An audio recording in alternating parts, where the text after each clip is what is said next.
Hi, sir. So sorry, little bit delay. So sorry, sir. So give me a minute, sir. I'll make you the co-host.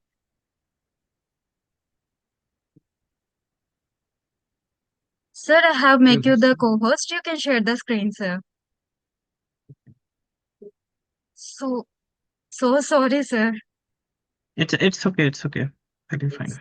And Not an issue. for sure, it will won't be repeat again, sir.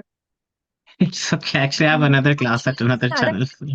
suddenly slides are changed, sir. So no one is available. So right now, I'm the one completely changed everything, sir. It's okay. Okay.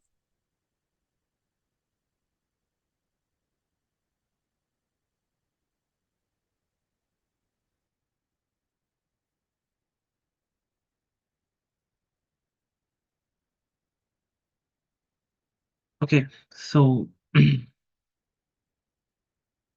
I think the audio and visuals are fine, right? Yes, sir. Okay, perfect. So yes, good evening, everyone. This side Dr. Abhijeet, and today we are going to discuss. Yes, yeah, we are going to discuss about the yeah the carbohydrate metabolism, guys. We are going to discuss about the carbohydrate metabolism, right? And yes, we are going to cover some important questions that have been asked in the previous years, and they are like repeated, sort of like in the last 4 5 years.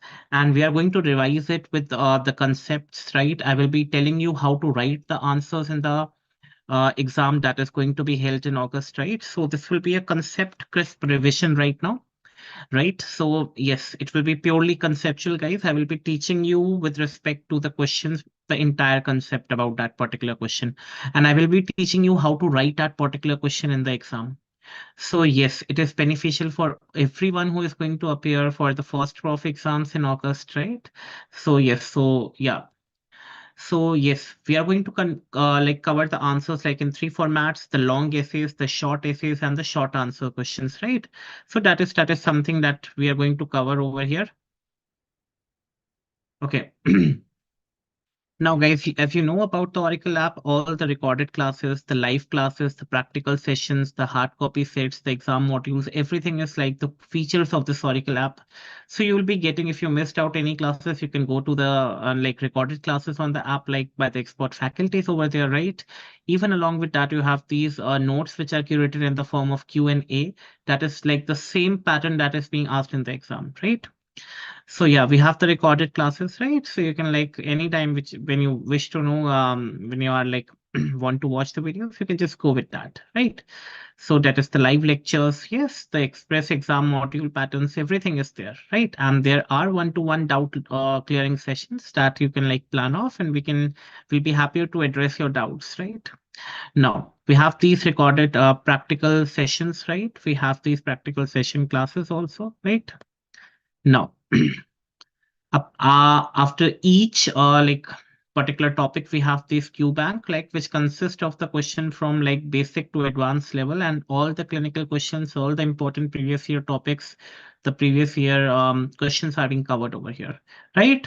So yes, you can order notes also. The hard copy notes are also available, right? So this is the basic subscription plan that you can see on this particular screen. And yes, you can use my code Dr. Abhijeet, right? You can use my code Dr. Abhijeet 20 for this, right? Now, let us start with the very first question, guys. Let us start with the very first question. And this question has been asked in December 17. That's the revised schedule 3. And that is something very, very important, guys. This question has been asked multiple number of times. I will be showing you the other variants also in which this particular question has been asked. So now the question says, describe the reaction of the glycolysis, guys. Describe the reaction of the glycolysis indicating the enzymes. Add note on the net yield of ATP under aerobic and anaerobic condition. So this question has been asked in like multiple times also, like one of the years it is December, yes, 17, and it is in the revised schedule 3. Now guys, you already know that glycolysis is defined as, Okay, the sequence of reactions converting glucose to pyruvate. So you already know from glucose what it will be. Yeah, it will be converted into pyruvate, right? Or it can be converted into lactate. It can be converted into lactate with the production of ATP. In aerobic conditions, it is like it is converting from glucose to pyruvate. And in anaerobic conditions, guys, it will be converting into lactate. It will be converting into lactate, right? So that is how the process will go on, how the process will go on. Now, guys, let us start with this particular procedure. So these are all the steps, guys. So let us first discuss all these steps right now over here, and then we will come to what is written in the notes, right? So now, guys, over here we have like three steps over here, and in that three steps you have to like, yes, answer this particular question. So we are discussing glycolysis. We are discussing this particular question, that is the glycolysis, and I will be telling you the ATP yield also after this, right? So let us just first try to understand what are the steps. Yes, the very first step, guys, it is the preparatory phase. It is the preparatory phase. Now, in this phase, guys, remember, guys, that the energy is being utilized. Now, it is the only phase in the glycolysis where the energy is utilized to generate energy later on. So that preparatory phase, it is basically preparing the glucose. Remember, guys, it is preparing the glucose for making more ATP. For making more ATP. It is preparing the glucose for making more ATP, right? It is preparing the glucose for making more ATP. So yes, ATP is used. Very, very important statement that I'm writing over here. The ATP is being used over here. The ATP is utilized, right? So yes. Now, in this phase, guys, let us start. It is basically divided into two phases, guys. It is divided into two phases. In some books, it's like another phase also. But over here, remember, the first step, guys, it is the stage of phosphorylation. It is the stage of phosphorylation. Phosphorylation. Okay, we are basically adding the phosphate group over here. So that is simply the stage of phosphorylation. And guys, the second part, it is the stage of splitting. Stage of splitting over here. Stage of splitting over here. And after that basically comes the next phase, guys, the where the ATP is being generated, and that is called as the payoff phase. That is called as the payoff phase, guys. That is called as the payoff phase. Basically, ATP is generated by oxidation and reduction methods. So remember, it is the phase where the ATP will be generated. It is the phase where the ATP will be generated. Now, guys, let us just talk about this in, yeah. You already know we are going to start with the stage of phosphorylation. We are going to start with the stage of phosphorylation. Now, that is the first step, right? You guys already know we are adding phosphate over here. Now, guys, you already know we have something called as glucose. Now, glycolysis is we are using this glucose to generate energy. Now, what this glucose will undergo, you already know the formula of glucose, C6H12O6. This is the basic formula that everyone knows. And you already know that this glucose will contain how many carbons, guys? Yes, 6 carbons. Now, to this glucose, guys, basically, what will happen? It will be converting into glucose 6 phosphate. Now, when I say glucose 6 phosphate, you already know glucose has 6 carbons, right? On the sixth position, guys, on the sixth position, what will happen? A phosphate molecule will be added. A phosphate molecule will be added, guys. Okay, and that is this phosphate will be coming from this ATP. This phosphate will be coming from this ATP, adenosine triphosphate. It will be broken down to release ADP. ADP, adenosine diphosphate. एक phosphate कहाँ चला गया? It will come to this glucose, right? And it will add to the sixth carbon atom of this glucose. Basically, what we are doing, we are transferring one phosphate from ATP to glucose. We are transferring one phosphate from ATP to glucose, and that is whenever there is a no a transfer of phosphate group from one molecule to another molecule, the enzyme that we are going to use over here, it is hexokinase. hexokinase. Also, yes, we have the glucokinase, guys, glucokinase, right? Hexokinase is like the housewives which are working like 24/7, and glucokinase, like, if you have to remember over here. So it is the transfer of the phosphate group from one, जहां पर भी kinase दिखेगा बेटा, it is always the transfer of the phosphate molecule from like one molecule to another, right? From ATP to glucose. It is glucose 6 phosphate, right? Apart from this, an important Viva question that can be asked at magnesium ion is always used in this particular process. Magnesium, it is basically utilized over here. Now, guys, from glucose 6 phosphate, guys, it will be converted into fructose 6 phosphate. Fructose 6 phosphate. Now, guys, you will say fructose is also a 6 carbon compound. Fructose is also a 6 carbon compound, guys, right? And this particular reaction, it is actually a reversible reaction, guys. It is a reversible step. It is a reversible step. Now, this glucose 6 phosphate can enter any pathway, guys. It can enter HMP pathway. It can enter no uronic pathway. Yes, it can enter glycogen synthesis as well. So this is like the bottleneck of the pathway, where as this glucose 6 phosphate can grow anywhere. Now, this is the step which will now basically, yeah, the committed step of the glycolysis, where it will be like going into glycolysis only. So that why it's like converting into, yes, the fructose 6 phosphate. And you already know, basically the formula will be like simple only. It will be also this 6 carbon along with, well, yes, the phosphate, yes. So these are basically the isomers, guys. These are basically the isomers. So the enzyme that will be used, that is isomerase, guys. That will be isomerase. And it is nothing but the phosphohexose. Obviously, there are 6 carbons, guys. Phosphohexose isomerase. Very simple, guys, right? Isomerase is like having the same molecular formula, different structural formula. And that is where the glucose is changing into fructose 6 phosphate.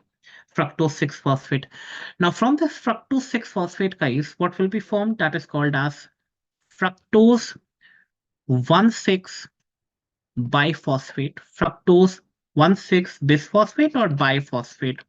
Now, guys, what does this mean? It was having 6 carbon atoms, right? One phosphate will be added to the 6th carbon, and one phosphate will be added to the 4th carbon. So 6 carbon we already have. We are adding phosphate to 1 carbon, the first carbon atom. 6 पे तो पहले से ही था, it is at the 6th carbon atom. You already have the phosphate, but we are adding phosphate to the first carbon atom. And you guys already know that everywhere, whenever we are adding phosphate, and that phosphate, it is basically coming from this ATP. It is coming from this ATP. It is converting into ADP, triphosphate, converting into diphosphate, giving off one phosphate, and that is basically attached to this particular carbon. Over here again, the enzyme will be kinase, because I already told you kinase is the enzyme which transfers phosphate from one molecule to another. It is transferring phosphate from the ATP to the fructose, guys, right? So what will be the enzyme over here? It is what is it? Fructokinase. It is phosphofructokinase, right? It is phosphofructokinase. So that is something which you already know, and that is the stage of phosphorylation, guys. That is the stage of phosphorylation. That is how you have to define to the examiner. Now, if you just see the notes also, guys, they have written the energy investment phase, or I can simply say the stage of phosphorylation. Stage of phosphorylation, guys, right? We are basically utilizing energy. Glucose converting into glucose 6 phosphate to fructose 6 phosphate, converting to fructose 1,6 biphosphate. This we have generally seen, right? And remember the last step, it is a regulatory step in glycolysis. I have already told you it is the bottleneck. It will be like entering into the glycolysis only, right? So that is something you already know. We have discussed this energy investment phase, and this is how you have to write down the glucose is phosphorylated to glucose 6 phosphate by hexokinase. Glucose 6 phosphate undergoes isomerization to fructose 6 phosphate, fructose 6 phosphate, right? Again, it will be phosphorylated to fructose 1,6 biphosphate. So if you know the cycle, it's easier to write down in words, right? So that is something that you have to like remember. Now, guys, so we have discussed the stage of phosphorylation. Now comes the stage of splitting. Now comes the stage of splitting. And that is, yeah, the first A part we have discussed the stage of phosphorylation. Now we are going to discuss the stage of splitting. The stage of splitting, guys. The stage of splitting. Now, guys, you already know we have fructose 1,6 biphosphate, right? We have fructose 1,6 biphosphate, right? So yes, we have 6 carbon atoms, right? The phosphate is added to the first carbon atom also and to the sixth carbon atom also. Now, what we are doing, we are actually dividing this. Yes, we are dividing this into two parts, right? So one with 3 carbon atoms and phosphate and one with 3 carbon atoms and phosphate. So basically, these are the parent, the parent carbohydrate guides that you already know. It is called as dihydroxy acetone phosphate. We have just discussed in the last YouTube class, like where I was discussing about the carbohydrates, how this is formed, right? So dihydroxy acetone phosphate, basically it contains how many carbons? 3 carbons, right? And we have glyceraldehyde 3 phosphate, glyceraldehyde 3 phosphate, right? So basically adding, yeah, these are 3 carbon compounds that are having like this phosphate molecules at the 3 carbons, right? So we have already discussed the structure of dihydroxyacetone, right? We have discussed the structure of the glyceraldehyde, and I've told you glyceraldehyde is the parent carbohydrate that is formed, right? So that is something you have to remember, guys. Yes, over here, just one more thing that you have to remember. That is, yes, now, what will happen, guys? This dihydroxyacetone can convert into glyceraldehyde 3 phosphate, and this glyceraldehyde 3 phosphate can convert into dihydroxyacetone phosphate, and that too with the help of an enzyme. Now, these are isomers, guys, because they are having the 3 carbons. So, yes, now the enzyme name, it is very clear, guys. It is phosphotriosis. Okay, isomerase. Isomerase. Now, guys, you already know it is triosis means 3 carbon. Phospho, they are attaching phosphor to this 3 carbon, and these are isomers, phosphotriosis isomerase. Now, what will happen, guys? We will be taking this glyceraldehyde phosphate in detail because it's a parent carbohydrate. Now, this dihydroxyacetone has converted to glyceraldehyde. So, remember, guys, how many molecules of this glyceraldehyde over here right now? It is two. It is now 2 molecules because this dihydroxyacetone will be converted into glyceraldehyde 3 phosphate, glyceraldehyde 3 phosphate. Now,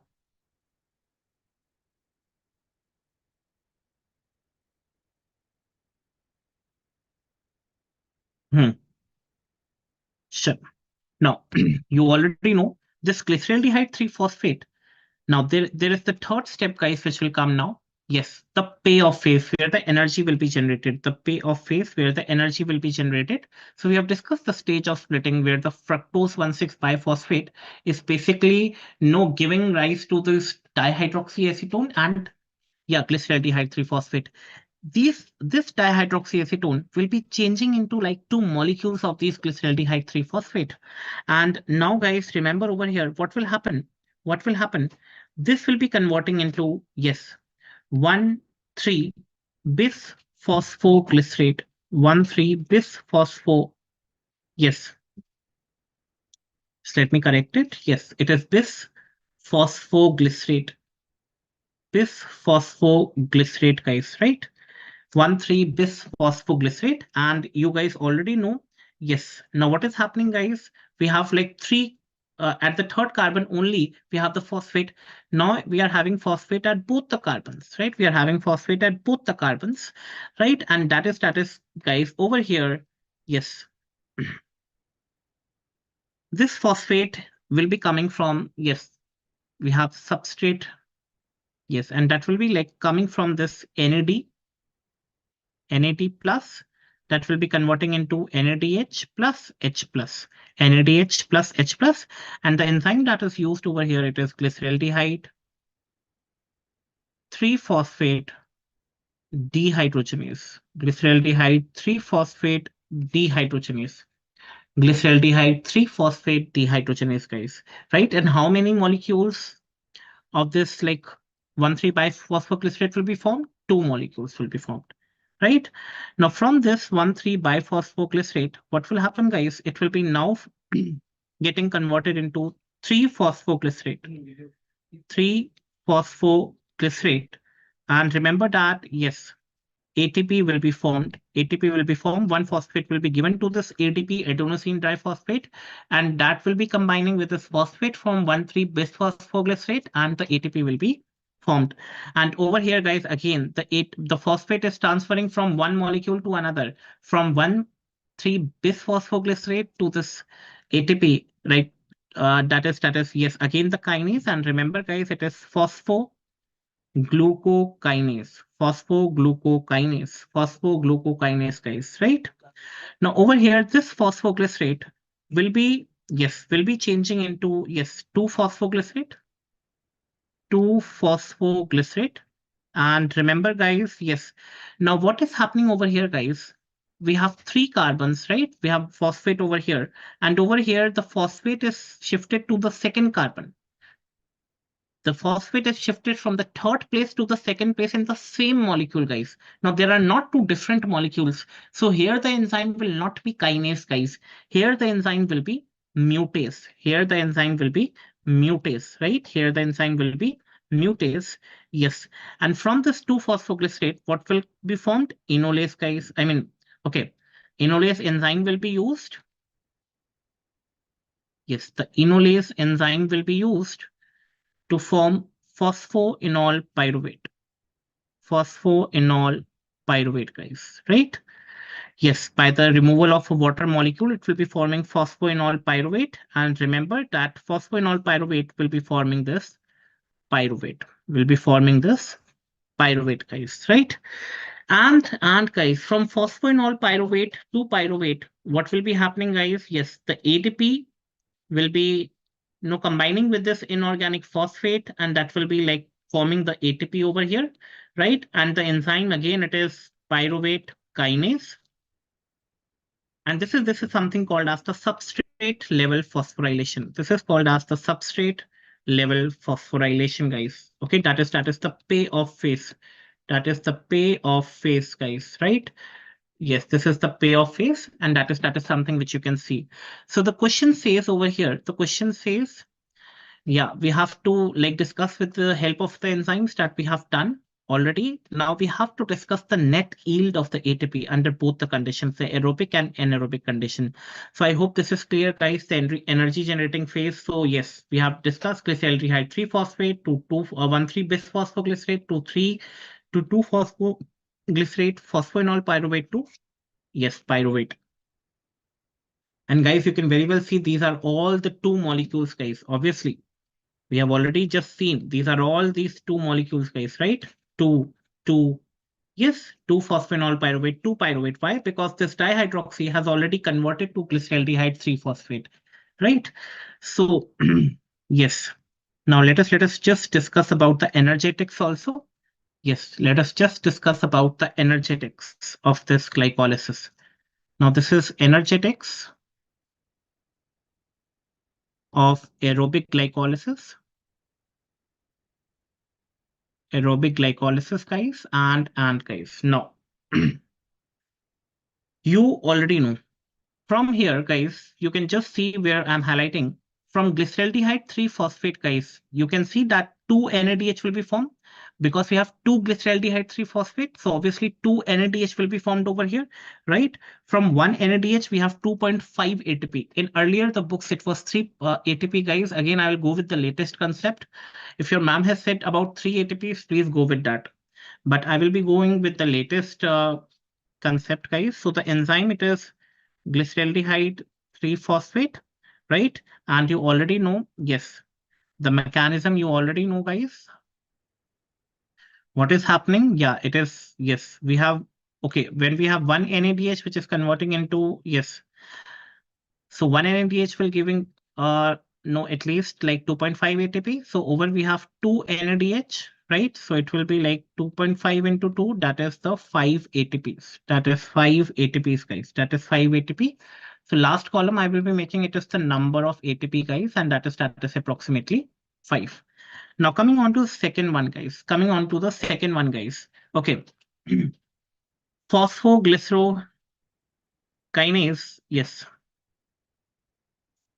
So yes, over here, you can very well see over here, guys, that the phosphoglycerokinase, it is also giving this ATP. And how many ATP? It will be 2 because we have 2,1,3 this phosphoglycerate. So this phosphoglycerokinase, okay, that is showing the substrate level phosphorylation. So yes, we have, okay, we have to write the enzyme. So it is glyceraldehyde 3-phosphate dehydrogenase. We have another enzyme that is phosphoglycerokinase. Phosphoglycerokinase. And guys, remember, it is showing what? Substrate level phosphorylation. Substrate level phosphorylation. And over here, yes, we have like two ATPs, guys. So obviously the net ATP will be 2. We have two molecules. So yes. The third one, guys, that is the way simpler. Yes, we have just discussed. It is pyruvate kinase, guys, from phosphenol pyruvate to pyruvate, substrate level phosphorylation. And how many ATPs? Yes, the two ATPs over here. So we have pyruvate kinase,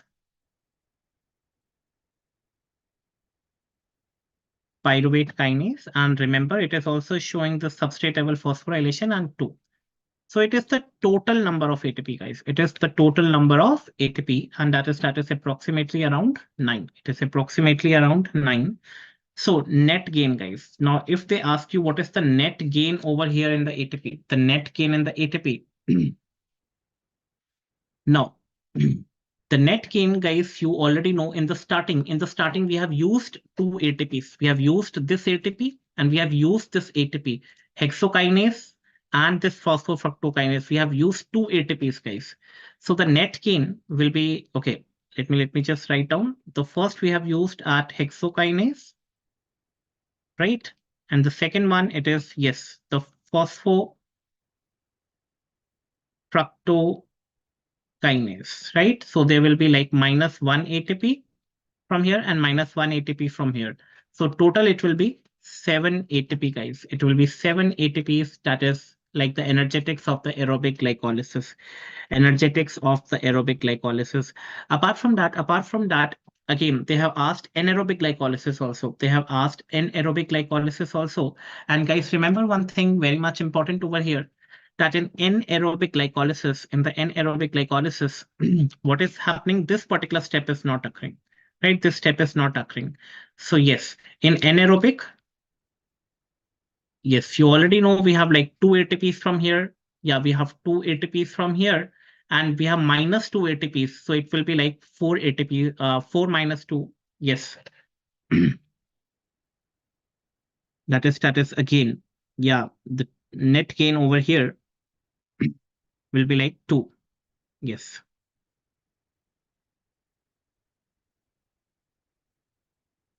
Hmm. So yes, if you just want to ask me net gain in anaerobic glycolysis,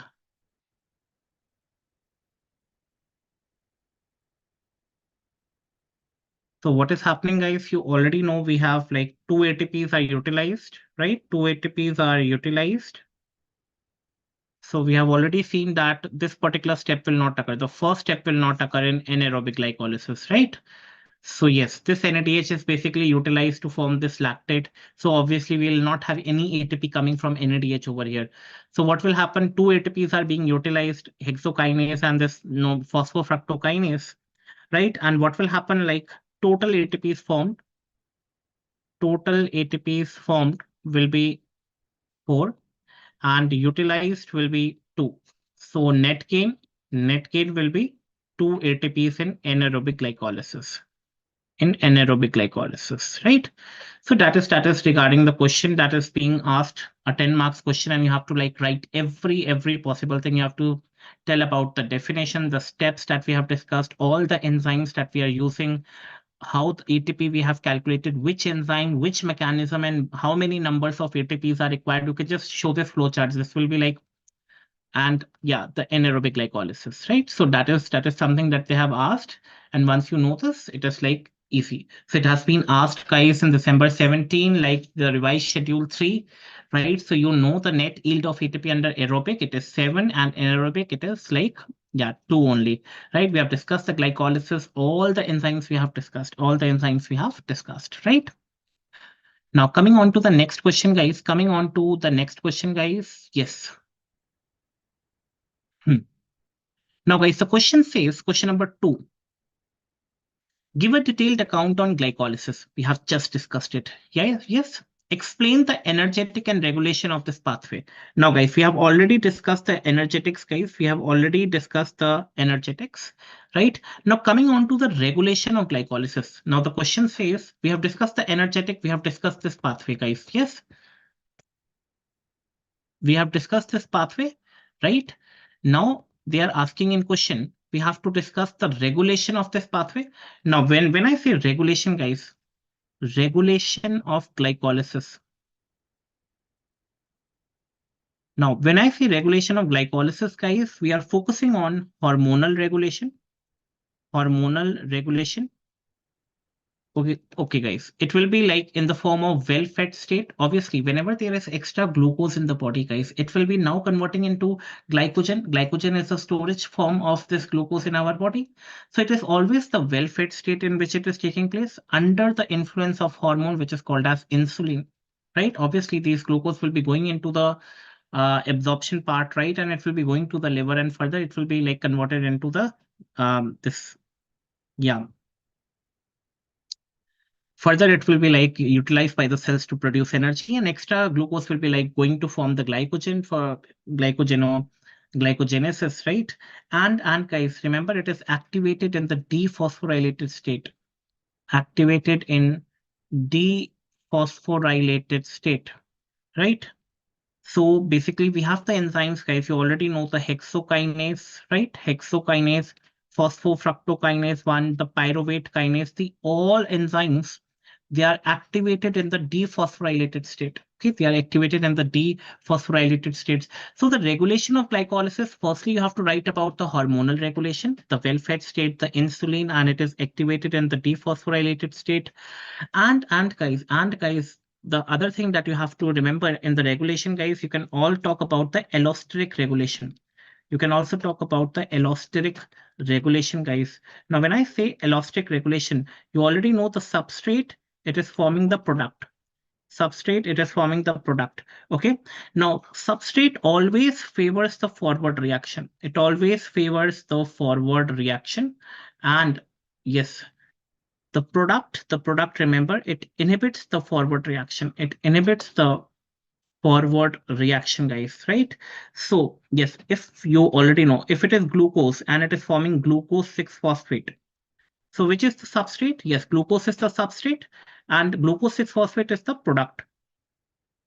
So product will always inhibit the particular reaction and glucose will always favor. Okay, it will always favor the forward reaction, right? So that is something you have to remember. The two regulations compulsory that you have to discuss in the question, that is the allosteric and the hormonal regulation. Allosteric and the hormonal regulation. Now, this question also asks what is the significance of the rapport Liebring cycle? Guys, again, this question has multiple parts, right? We have discussed about the glycolysis, right? We have discussed the regulation of this pathway, the energetics. Energetics bata diya, 9 ATP minus 2 ATP, that is the 7 ATPs according to the new scheme. And we have discussed the regulation, the hormonal and the allosteric regulation. Apart from that, they are asking the significance of this Rappert-Liebring cycle. Now, guys, remember this Rappert-Liebring cycle. Basically, what is happening, guys, over here, there is significance of this 2,3. Yes, biphosphoglycerate basically allows the glycolysis to proceed without the synthesis of ATP. So basically, it is a shunt pathway of glycolysis to dissipate or waste the energy not needed by the erythrocytes. You guys already know erythrocytes only depend on this, what we say, glycolysis, because it is having no nucleus, it is having no mitochondria. So this erythrocytes, they are only dependent on this glucose for their energy. And obviously, if the glycolytic enzymes are absent, so what will happen? Hemolysis will take place, right? So that is one of the factor that you have to remember. Apart from that, also this combines with hemoglobin and reduces the hemoglobin affinity with oxygen. Therefore, increase the presence of 2,3-BPG will unload more oxygen to the tissues, right? So that is one of the significance that you have to remember, right? So yes, if there is increase in erythrocyte, it is observed in hypoxic conditions, high altitude. Obviously, you know where the oxygen levels are low. So the glycolysis in the erythrocyte, it is linked with this 2,3-BPG production and oxygen transport. Obviously, I've told you if the enzyme, these are like not present, what will happen? This will the RBCs will undergo hemolysis. The RBCs will break down, guys. Hemolysis will take place, right? So that is about the significance of the rapid Lubring cycle, right? Now coming on to this is the graph that I have taken from the physiology part, right? So that's also available in the mode, the right and the left shift that is being associated with this 2,3-BPG concept, right? Now, coming on to the next question, guys, what is the oxidative and substrate level phosphorylation? And guys, again, very, very, very important, guys. This has been asked in December uh, 10, like revised schedule, January 13, December 14, January 99. Yes, the yes, December 4, right? All these revised schedules, right? This has been asked multiple number of times. And guys, I even not need to tell you the substrate level phosphorylation. The substrate level phosphorylation, guys, you have already like seen over here. They have asked two examples, guys. Yes, the substrate level phosphorylation, guys. Yes, and the two examples that we have already discussed, guys. Yes, the phosphoglycerokinase and the pyruvate kinase, guys. The phosphoglycerokinase and the pyruvate kinase, guys. Right? And we have oxidative phosphorylation. Yes, the glucose 3, yeah, glyceraldehyde 3-phosphate dehydrogenase, right? So we have oxidative phosphorylation and substrate level of phosphorylation that you can just see over here. And this is the same reactions, guys, that you have to mention over here. This is the same reaction, guys, that you have to mention over here. We are using this from phosphoenol pyruvate to pyruvate, okay, from 1,3-bis phosphoglycerate to, yes, 3-phosphoglycerate. So that is, these are the reactions that you have to like mention in that particular question, guys, right? Now, coming on to the next question, guys, they have asked a very simple question over here. How is glycogen digested and absorbed? Describe the glycogenolysis in the liver. Now, before coming on to this question, guys, let me just share that PPT. Yes, yes. Let us just try to discuss this glycogenolysis. Now, in the liver, guys, you already know. Yes. Now, what is happening, guys, from the stomach, guys, what is happening? The glucose. Basically, you are consuming the disaccharides, the maltose, sucrose, yes. And what is happening? They are converting into glucose. Now, this glucose will be entering into the liver through this glucose will be first getting absorbed, okay? Then it will be going into this liver via the portal vein system. And in the liver, this extra glucose will be converted into glycogen in the early stage when you have taken so much of food, so much of no glucose. But what happens, guys, after in the early fasting stage, guys, whenever the body needs glucose, every time you're constantly not eating, after 4 hours, your body needs glucose.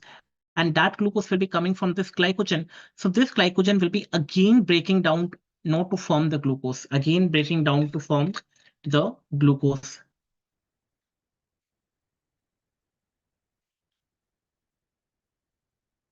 No. So you have to remember, guys, basically the glycogen. Okay. Yeah. So the question was regarding, I think yes, you already know it is the, hmm, just a moment.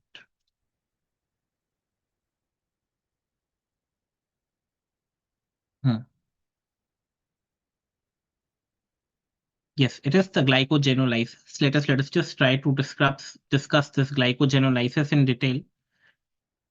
Now, glycogenolysis, basically, you already know it is basically occurring in the early fasting stage, 4 to 16 hours after food, and the hormone which is responsible over here, it is the glucagon, okay, and it is taking place in the liver. So it is the liver glycogenolysis that we are going to discuss over here. It is occurring in the which organelle, which cell organelle? It is the cytoplasm. So these are the main points that you have to like remember, guys, over here, right? So these are the main points that you have to remember over here. Now, what are the steps of this glycogenolysis, guys? Now, this glycogenolysis has basically three steps. The very first step says the action of the glycogen phosphorylase. The action of the glycogen phosphorylase. then we have the removal of branches, and then we have the conversion of glucose 1-phosphate to glucose. Glucose 1-phosphate to glucose. Now, what is happening, guys, over here? You already know that the glycogen is basically synthesized on a primer over here, and that is the glycogenin. And you can see the glucose molecules that are basically added over here. So these are forming these branches. These are basically forming these branches.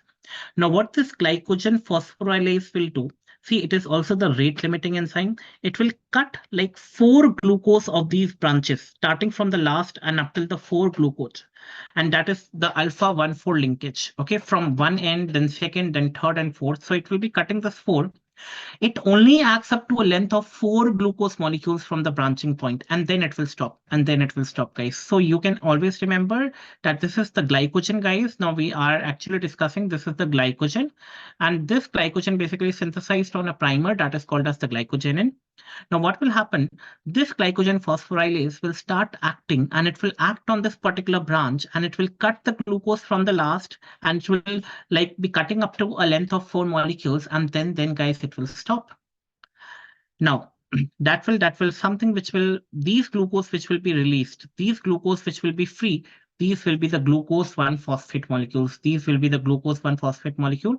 Over here, the enzyme, okay, again, a very important Viva question that is being asked over here, that is which vitamins is basically like utilized over here. It is vitamin B6, that is pyridoxal phosphate, the PLP. Yes, so it is like highest content of PLP. You already know it is in the muscle, that is about 80%. Now this glucose 1-phosphate, guys, now what will happen? There will be removal of branches. There will be removal of branches. Now guys, what will happen? We have one enzyme that is called as the debranching enzyme. The second step, it is the debranching enzyme. It is a bifunctional enzyme.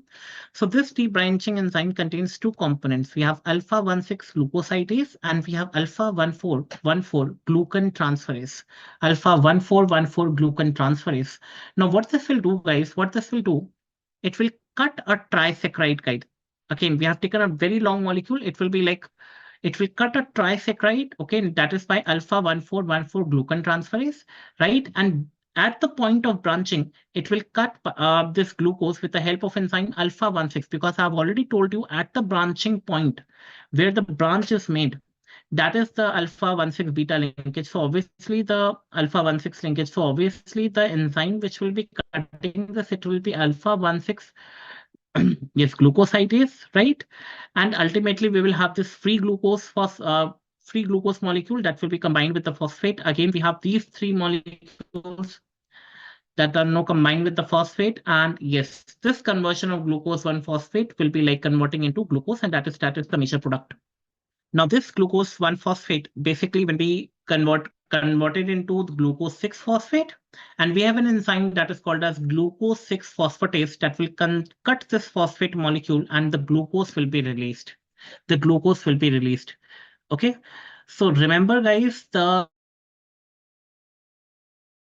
liver, it is a selfless organ, fish organ. So this glucose phosphatase, it is basically present in smooth endoplasmic reticulum, and it is like common to both the cases, the glycogenolysis also and the gluconeogenesis also. The glycogenolysis also and the gluconeogenesis also. So that is the whole concept, guys, of glycogenolysis. So you have to like start with the concept part, the site, the organs, organelle, and all the steps, guys. You have to write, you have to show this pictorial diagram, the vitamin which is used, the rate limiting enzyme, everything, guys, you have to show. Please use colored pens for these cutting of the branches. And later on in the liver also, you can show how this liver glycogenolysis is happening. And remember this important enzyme, that is phosphatase, which is like present to both. Right? So that is about this. Now, guys, coming on to the next question, guys. Coming on to the next question, guys, over here. Yes. So we have, yeah, we have already discussed this glycogenolysis in detail, right? Now coming on to the next question. Yes, glycogenolysis, that is firstly you will write the definition, then the reactions, guys, right? All the reactions that we have discussed right now. So this is something which they have like, yeah, which we have in the notes, right? This is a replica of what I have discussed in the form of pictorial representation. I mean, the structures which I've shown, and after that, if you like write this, it will be like first draw the structures and then write about this. right? So that is something you have to remember. Now, coming on to the next question, guys, that is the citric acid cycle. Coming on to the next question, that is the citric acid cycle, guys, the next question for today. And guys, you already, I think, have discussed about the citric acid cycle in detail. So let us just, you can see, guys, that this citric acid cycle, it is asked in January, December, January 12, January 18, November 20, revised schedule 3, January 6, January 13. It means that this is something very, very important from the exam point of view. You have to know the reactions, the energy releasing steps, the energetics, and the amphibolic role, how it is playing anabolic and catabolic role at the same time. So yes, we have to discuss this, guys. This is like, yeah. So let us just try to discuss this reactions, guys. You already know the glucose. Yes, the glucose, it is converting into pyruvate, right? You already know this pyruvate. This pyruvate, it is basically undergoing the link reaction. Link reaction, it is converting into, yes, acetyl coenzyme A, acetyl coenzyme A, and this will now enter into the mitochondria. This will enter into mitochondria. This all is basically occurring in the cytoplasm, right? Then it will enter into mitochondria, and this acetyl coenzyme A will be combining with the oxaloacetate. And over here, the this tri-carboxylic acid cycle or the citric acid cycle will start. Now, guys, you already know we have oxaloacetate. Yes, you already know. Yes, we have oxaloacetate, right? And this oxaloacetate is a 4-carbon compound. It will combine with this acetyl coenzyme A. That's a 2-carbon compound to form the citrate. To form the citrate, guys. Citrate will be a 6-carbon compound, right? Now, over here, guys, again, there will be an enzyme which will be acting over here, and that is called as aconitase. Aconitase is a like it is acting as in like firstly, it will try to break the bond by the removal of water, right? Minus H2O. Then it will be forming cis aconitase. Aconitase, again, it is a 6-carbon compound. Then it will be adding water. It will be adding water to this. So that is something it will lead to the formation of isocitrate. Isocitrate, that is again a 6-carbon compound. And the enzyme over here, it is aconitase, guys. Enzyme over here, which is used, that is again aconitase. Now this isocitrate will be forming an intermediate product, guys, and that is called as oxalosuccinate. And remember, guys, this is an intermediate product. This is an intermediate product, guys. This is an intermediate product, right? Now this oxalosuccinate will be converting into alpha ketoglutarate. It will be converting into this alpha ketoglutarate with the help of enzyme. Yes, isocitrate, because it is isocitrate, that is the main part over here. Isocitrate dehydrogenase. Isocitrate dehydrogenase, basically, what is happening over here? Oxidative decarboxylation. Oxidative decarboxylation. We are basically removing, yes, we are basically from 6 carbon, we will have now 5 carbon. We are removing one CO2. Yes, that is oxidative decarboxylation. And over here, the energy will be released. NAD plus will be converting into, yes, NADH plus H plus, right? Now, this alpha ketoglutarate will be now changing into succinyl coenzyme A. It will be now changing into succinyl coenzyme A. Again, it is a 4-carbon compound. Again, guys, yes, there will be removal of a CO2 molecule, right? There will be removal of a CO2 molecule. And again, yes, this NAD plus will be changing into NADH plus H plus. Okay. And the enzyme over here, it will be alpha ketoglutarate dehydrogenase. Yes. Again, the oxidative decarboxylation. Now, what will happen, guys? This succinyl coenzyme will be changing into succinate. It will be changing into succinate. That is again a 4-carbon compound. And it will be releasing, yes, one ATP over here, right? With the enzyme that is succinate thiokinase. Thiokinase. So this is something called as substrate level phosphorylation. Again, one more example. Substrate level phosphorylation. Now this succinate will be changing into fumarate. This succinate will be changing into fumarate. Again, FAD will be converting into this FADH2. Okay, and that is again the succinate dehydrogenase, right? And this fumarate will be converting into malate, and this malate will be converted into oxaloacetate, right? So fumarate to malate by the help of enzyme fumarase, and from malate to oxaloacetate, again that is called as malate dehydrogenase.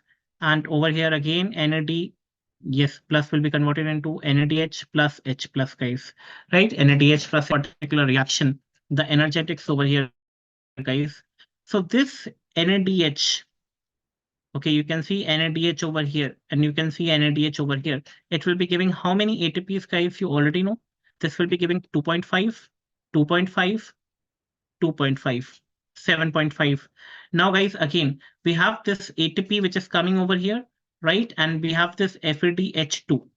So this ATP will be like counted as one only, and this FADH2, it is 1.5. It is 1.5. So 2.5 plus 2.55, 5 plus 1, 6.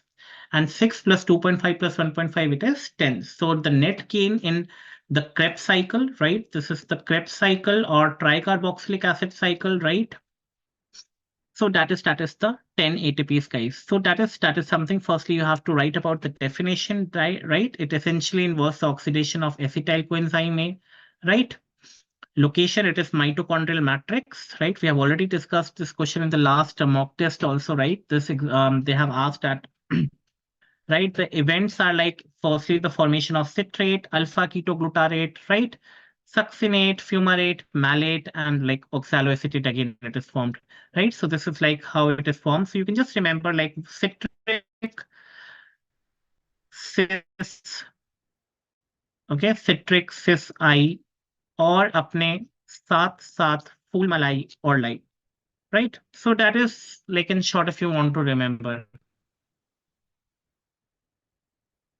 Now amphibolic pathway, guys. Now amphibolic pathway. Now when I say amphibolic pathway, guys,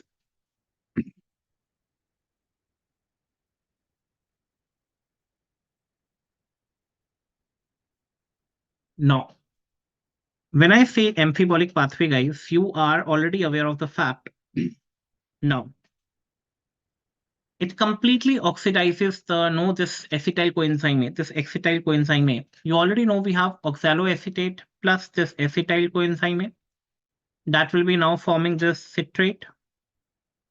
From this citrate, alpha ketoglutarate, right? Succinyl coenzyme A. Then you have succinate, right? We have fumarate, we have malate, and then we have oxaloacid. This is now this citrate. Remember, guys, this citrate can be will go into anabolic pathway, and can make fatty acids, right? This alpha ketoglutarate, okay,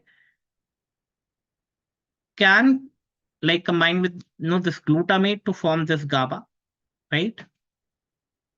This succinyl coenzyme A can undergo heme synthesis, okay? And this oxaloacetate can be used to release this glucose.